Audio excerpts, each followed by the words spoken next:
That's your boy Cody and his girl right there. How many of y'all knew he was dating an African American? Huh? All right, let's get into it. Investing gone wrong. Cody Balmer has the skin that covers a multitude of sins. His wife, Adrienne Jones, overlooked the red flags until she got the magical mixed-race children. Cody Balmer was recently arrested for lighting the governor of Pennsylvania home on fire. Listen to this story. Tonight, the man accused of setting fire to Pennsylvania Governor Josh Shapiro's Harrisburg mansion is behind bars, denied bail while facing charges of attempted homicide, arson, and terrorism.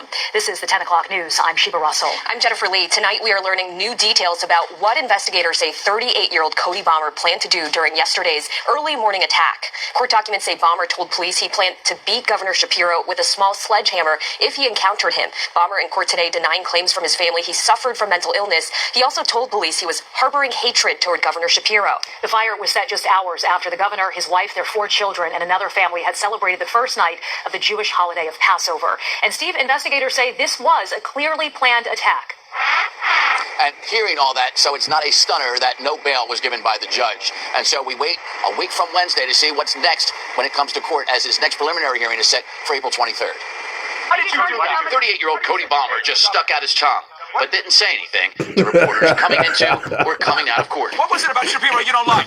He was arraigned on attempted murder, terrorism, aggravated arson, and many more felony charges in the fire at the governor's residence that law enforcement says Balmer admitted to setting after his arrest Sunday. The criminal complaint states Balmer admitted harboring hatred toward Governor Shapiro, and Balmer was asked specifically what he would have done if Governor Shapiro found him in the residence, to which he advised he would have beaten him with his hammer. The hammer investigators say Balmer was captured on video surveillance using to break a window on the governor's residence, then tossing the first of 3 beer bottles full of gasoline with a wick known as a Molotov cocktail, igniting a substantial fire within, then breaking in through another window where he entered the residence and started 2 more fires with 2 other Molotov cocktails.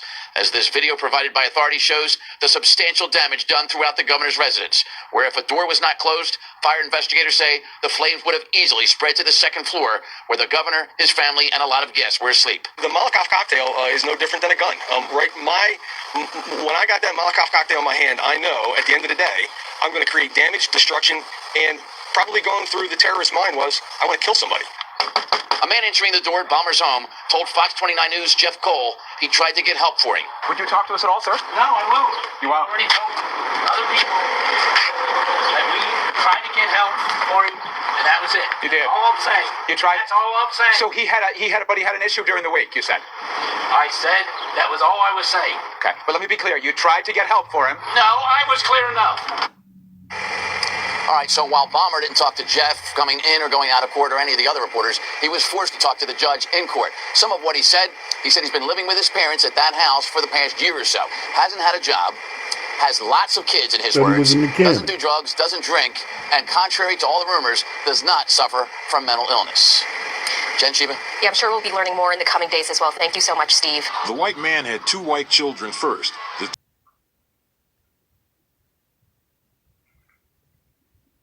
white man had 2 white children first. The 2 magical mixed-race children came after. Let's break down the relationship. The couple got married in 2017, according to Dauphin County marriage records. In a criminal complaint from January 2023, police said they were called to Balmer's home in Pembroke, outside Harrisburg, by a child who reported his stepfather was beating his mother. When police arrived, Balmer's wife Adrienne Jones was outside the home crying and yelling about Balmer having assaulted her.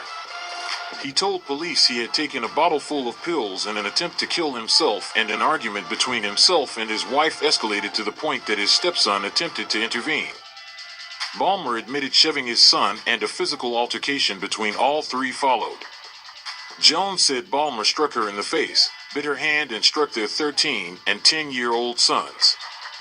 He was charged with 3 misdemeanor counts of simple assault and was scheduled to appear Wednesday at a plea hearing in Harrisburg, court records say.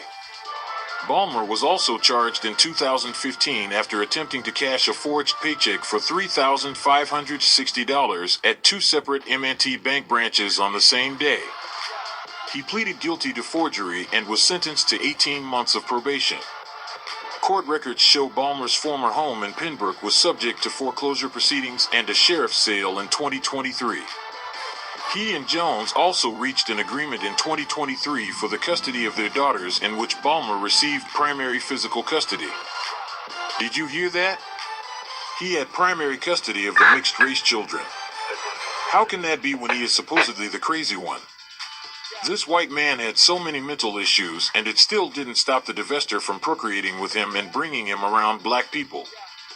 This is why I say you must never accept verbal agreements. When a divester proclaims that a white man is cool and safe because he sleeps with black women, tell her to stay in the white community. You cannot trust anyone, and not especially a divester. You cannot accept anything verbal, as that is what is causing the destruction of the black community.